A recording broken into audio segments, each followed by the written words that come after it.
Welcome to The Point, a podcast by Apex Benefits and dedicated to employee benefits thought leadership.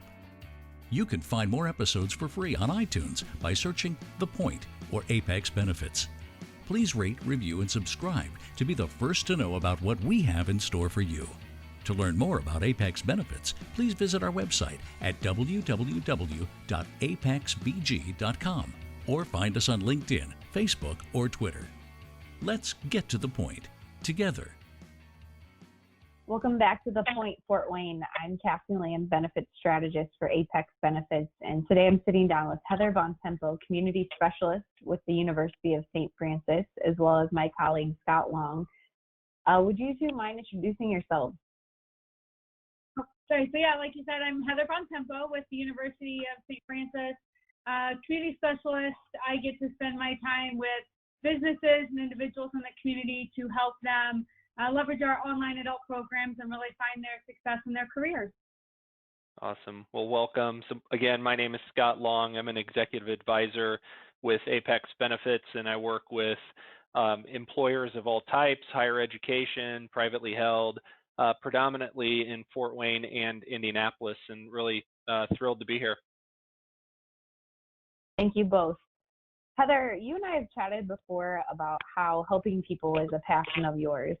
Could you tell our listeners a little bit about how you got involved at the University of St. Francis and how your current role helps members within our community? Yeah, thank you. So I was excited to be here to talk with you today about what we're doing.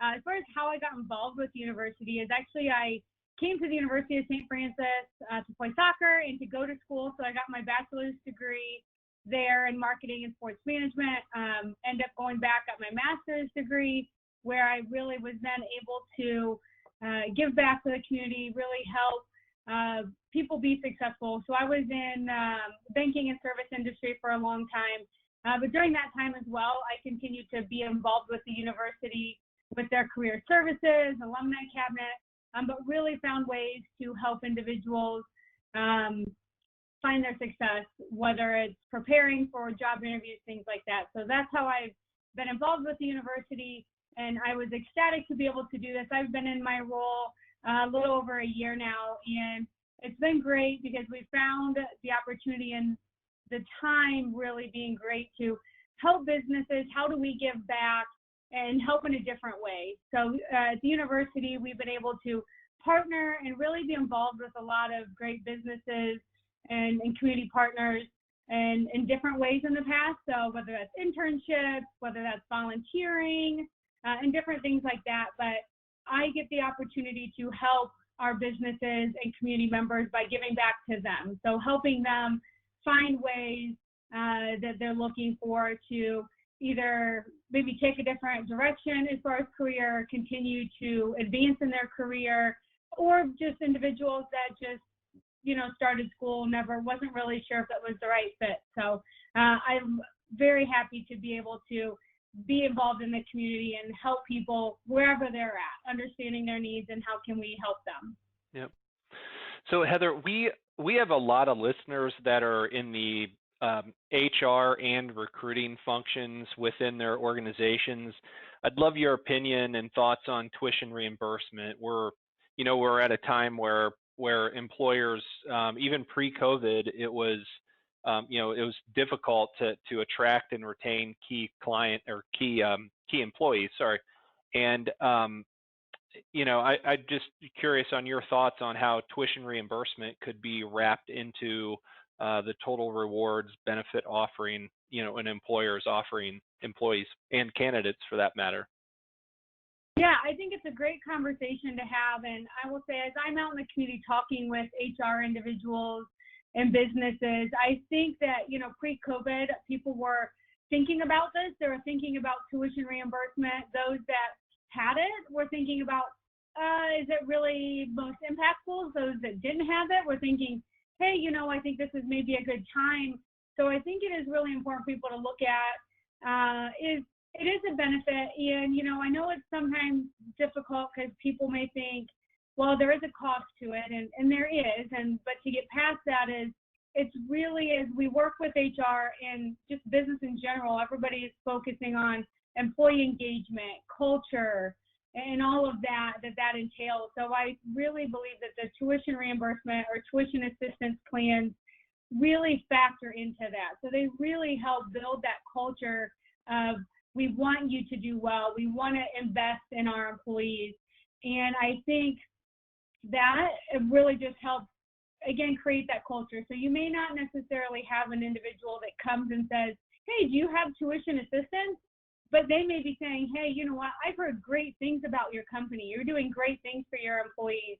I know somebody that works there that loves it there, and it's really just building that culture. And then on the other side, on the retention piece, I think that is just a big key for really any industry right now. Is there's, well, pre-COVID for sure. I mean, we had such a low unemployment rate, and even now, you know, there's gonna be jobs out there, but how do we find the right people for those? But most importantly, how do we keep the people so we don't have to keep filling those roles? Right. And I think that really leveraging that helps from a career development, from a, you know, and this is, I've been to different HR meetings here in town, NIRA, things like that, and they've been talking about the different generations and things like that, and how people don't necessarily stay as long at their role.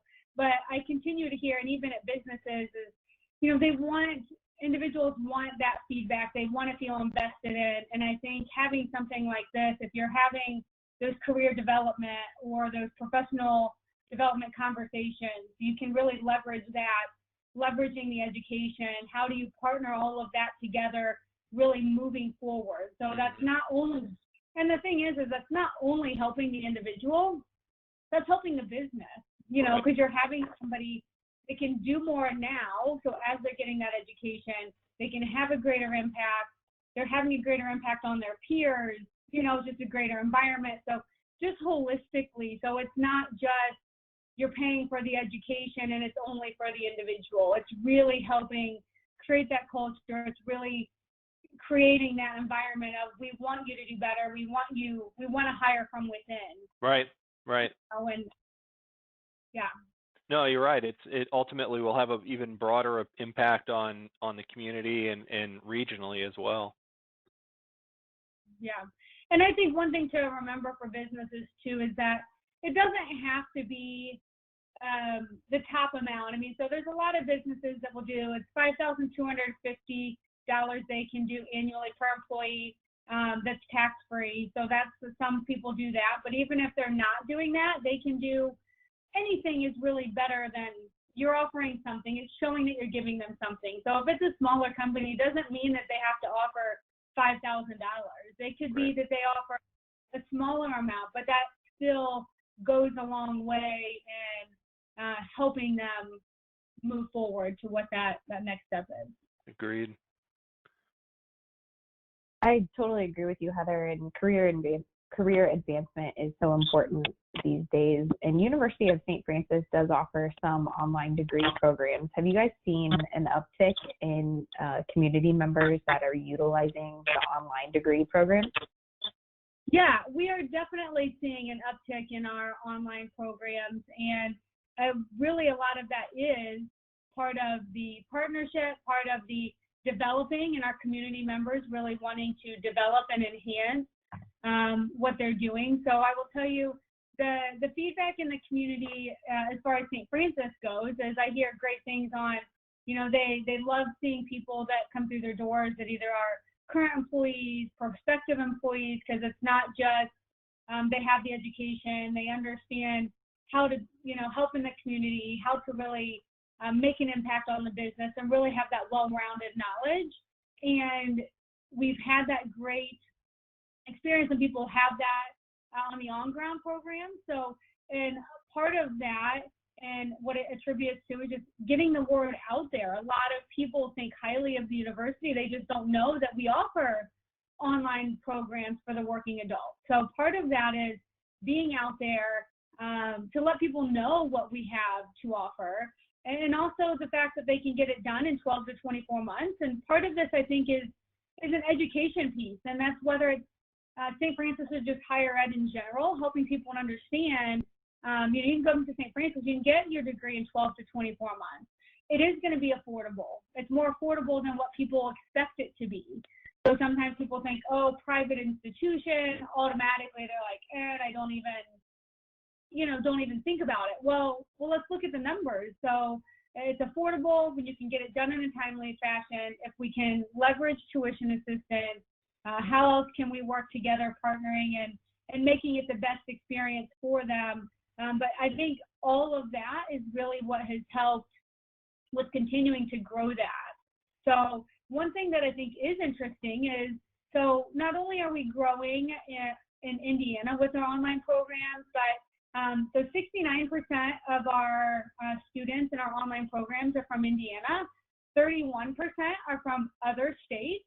And what's really interesting about that is we have 26 other states that are represented in that 31%. So as we work with partnering with businesses and helping individuals, we want to help not just Fort Wayne community, we want to help our surrounding communities. If we have a business that's in our community that has another office at another state, we can still help in that regard. We aren't limited in that fashion. So some people think that, I have employees that are in Michigan. How can we really help them? And we can have that same great impact, whether they're here, they're in Michigan, they're in Florida, they're in California, really any of those areas we can help with. Now that's really interesting. And,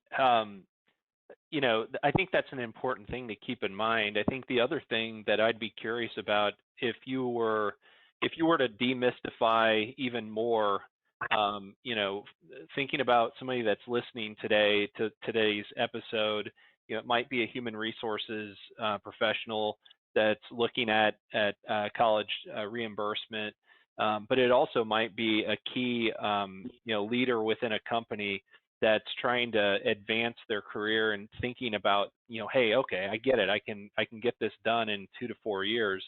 Help us understand what are the similarities, I guess, from a, online offering versus a class option. Maybe if you could demystify, are there differences at all, right? Other than being able to maybe get it done sooner, what are some other differences or similarities to the class setting?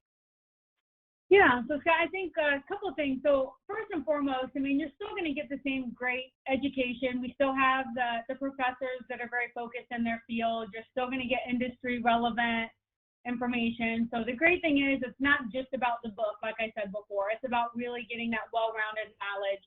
How can you make an impact? But when we look at specifically the differences are, so for online, and I think one of the things we need to look at is kind of demystifying online programs as a whole. I think people that maybe were in an online program or looked into online programs, say 10 years ago, it is a completely different experience now. Some people think they may be, logging in. And I heard somebody the other day said, well, a few years ago, I had to log in at a certain time. So it was online, but they still had to log in at a certain time.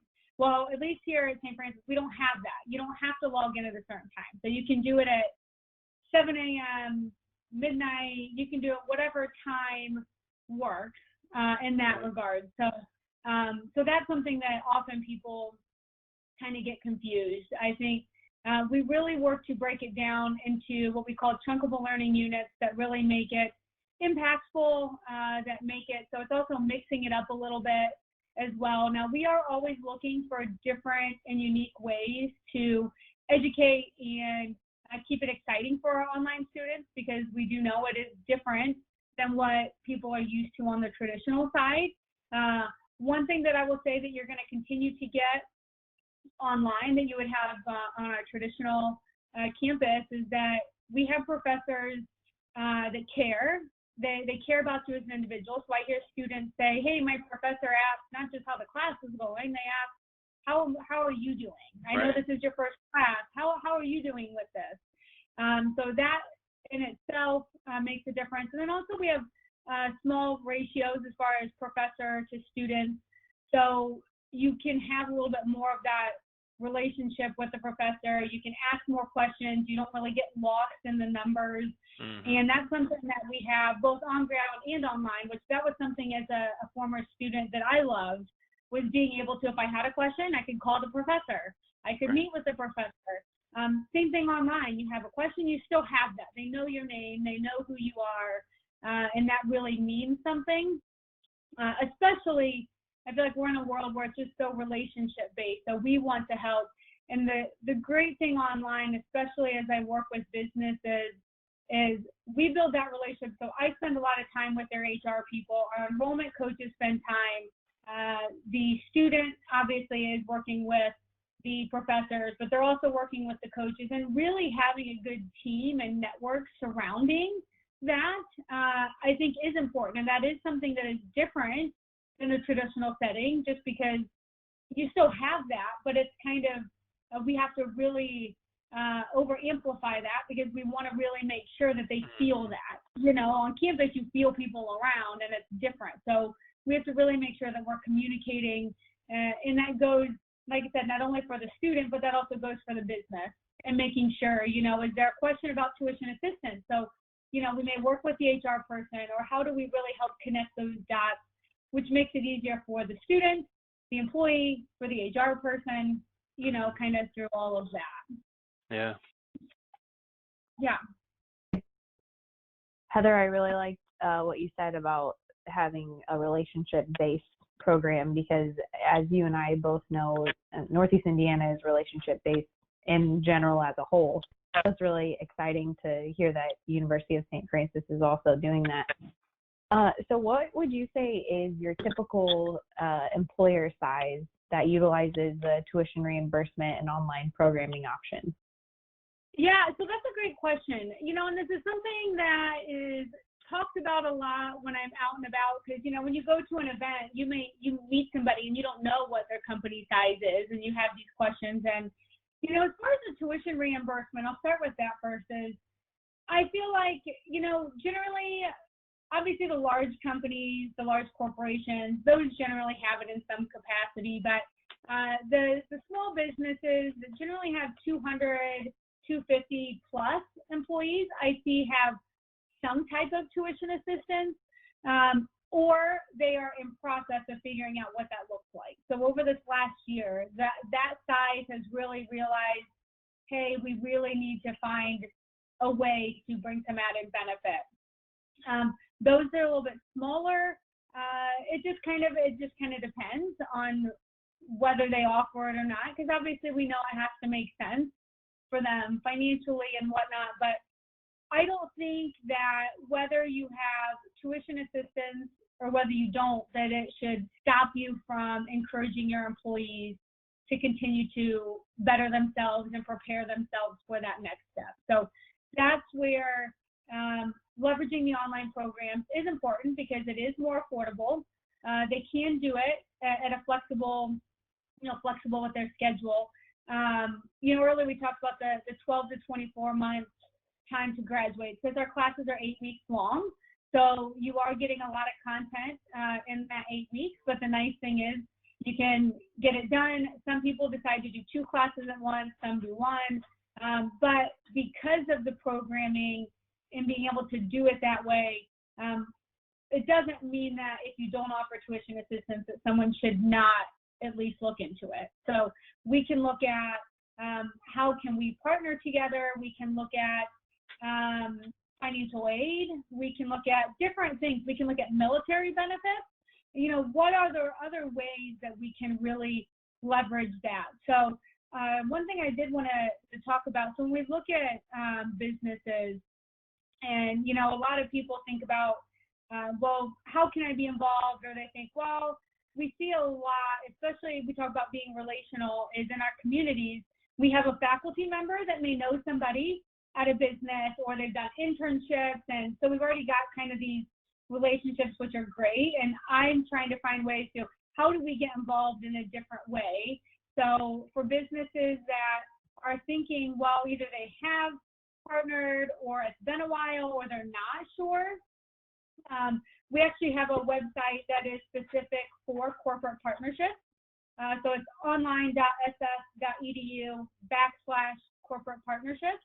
And that is the place that has information that we're talking about today. It also has my information on it. So that's very easy. The nice thing is with these businesses is we can look at what are your needs, what are your employee needs, what are some skill gaps, so what are things that you're seeing are needs for your employees. So how can we help leverage potentially the programs we have? How can we, so we do all sorts of different things. So I do lunch and learns, breakfast benefits, all kinds of different events or meetings that we can either talk about the tuition assistance, talk about going back to school, what does that entail? What does that mean to them?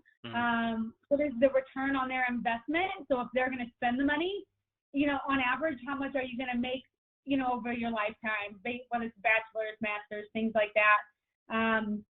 So we can talk about those types of things, but we also can do, a brief skills session. So if there's a company, you have a manager group that you really want to focus on, whether it's communicating effectively with everything that's going on, is that I continue to hear from businesses, professionalism.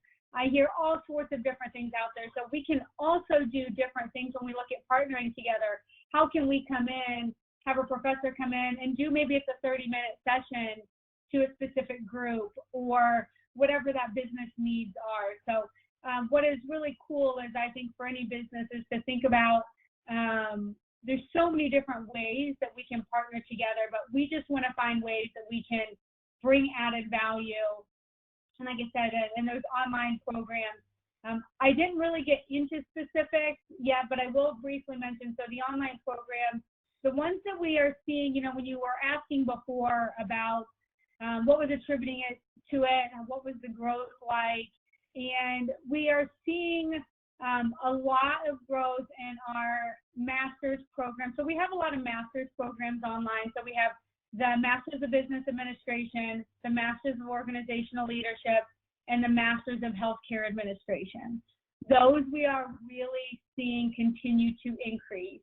And the great thing is when I'm out even talking with businesses in the community, they see a need. And it doesn't really matter the industry. When we're looking at the MBA or the MOL, which is the Organizational Leadership, it doesn't really matter what industry. And we see a lot of people that have really fine-tuned what they do. They're masters in their craft. Maybe they've been an engineer for a long time, or they've been doing whatever their role is for quite a while, but now they're leading a team. Now they really want to take it to the next level, or they've done well at their companies, so their company's like, yes, we want you to do this. Well, these companies that I'm working with are seeing, hey, these people need a little bit more training. They need some more help. They need that business knowledge, that leadership knowledge. And that's where we're doing one of these master's level programs. It's 36 credit hours. So it's not, some people think, when they think school, they think they're bachelor's program and they think, wow, I got to take 120 some credit hours. This is going to be crazy. So 36 credit hours. So that's where a lot of people can get it done in a year. So that's where when we talk about really putting it in as part of that career professional development, it's a great way to really enhance, because when we talk about upskilling our talent, doesn't mean that we're always talking about our entry-level positions. It could be. Right.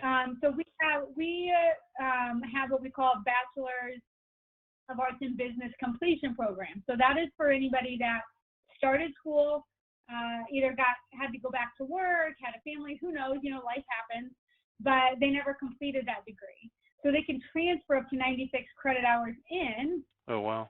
So then they can get that degree. And that's something that is also 100% online. And we did that because we see the working adult. Not everybody that is working can go back to school and go on campus. So it's really intended for that same thing. So we're really trying to make sure that we can hit the different areas. So that's why it's, in some areas, again, it is that manager, that upcoming leader that doesn't have to be a manager yet, but somebody that you really see up and coming, or it could just be somebody that comes to work every day, does a great job. You want to keep that person. How else can we help them? A lot of people, if you ask, not very often when I ask, if I say, have you thought about going back to school? Pretty much everybody says yes. I've thought about it. unless they're like, well, I've got my bachelor's, I've got my doctorate, and I'm done. But most people say they've thought about it. And the reasons that they haven't really taken that next step, there's many reasons, but my opinion is we don't know what we don't know. Right. And if we can't have the information to really make that educated decision, it's a scary decision. If we don't know how much it costs, we don't know what it entails, it's easier to just say, well, I thought about it, but I'm not going to really get into it at this time. So that's where I love to be able to talk with people, help answer their questions, just to educate them, because right now may be the best time. A year from now may be the best time. But if they have that information, they're then able to know what maybe makes the most sense for them. They can talk with their managers. It really gets that conversation going when we talk about retention.